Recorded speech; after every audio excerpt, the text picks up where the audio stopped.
Youth Night sa Dakbayan sa Lapu-Lapu ni atong Sabado naputol human gikatahog may pipila ka mga sakop sa fraternity nga nalabigit sa kagumot. Samtang video sa giingong police brutality gipakatap karon na sa mga sakop sa maong fraternity. Si Luan Mirondina sa report. Mikatap karon sa social media kining post sa pipila ka mga sakop sa usa ka fraternity sa gihulagway nilang police brutality batok sa duha nila ka mga sakop. Nahitabo alas 12:10 sa tungang gabi niadtong Sabado atol sa gipahiga yung Youth Night. Sa telephone interview, gibutyag ni Police Major Wayne Hepe sa Station 3 nga unfair ang video tungod kay bugtong gipakita lang niini ang pag-neutralize na sa mga pulis sa mga dinakpan ug dili ang sinugdanan sa hitabo. Ila man gibunalan ng atong pulis sa likod niya nakatalikod na. Pero wala makita kay ang sa video hindi man nakatutok atong area nga ila gibunalan ng pulis. So siguro nadala po na atong pulis sa kalagod niya. Ikaw ba naman bunalan og tubig?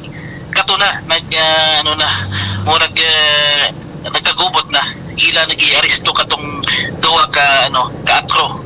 Base sa investigasyon sa Station 3, nagsugod ang alarma dihang gipukaw sa tag-iya sa multicab si Glenn Carpintero, 38 anyos, kinsa miangkong nakatug ni adtong higayuna sa multicab tungod sa kahubog. Ang duha ka mga sakop sa organizing committee nga sakop usab sa fraternity nga sila si Paul J. Pugoy, 33 anyos, ug Danilo Taghoy Jr., 32 anyos, nakakita sa hitabo ug miinterbiner. Yaga-yagaan ng atong pulis, ibadlong silang nagyaga man mo nga wala man mo appeal.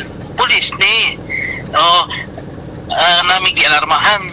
Katong usa nga hubog lagi gihampas ang atong pulis sa karton og tubig.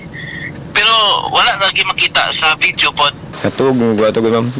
Pahuway ko ba? Kaya gikan sa ino mo to. Nanay nagpukaw na ko na kalitan sa ko ma'am. Nakasok ko sa ko. Mo to natabangan ko nila ma'am. Mao ko nilang nakita ng duha nga giuwang. Nagtuo ko nga katong nga incident related to sa katong event nga among gi-sponsor. So nidoon mi as kanang organizers og marshals among giuwang. Ani mo mi kabaw nga karon ko bag-o na kabaw nga operation ito sa police day. Gidakop siya kay na siya kanang atraso. Nagigistorya ako sa pulis nga kung tanar ako kung unsay sala namo nga giditso na lang ko kuha nila.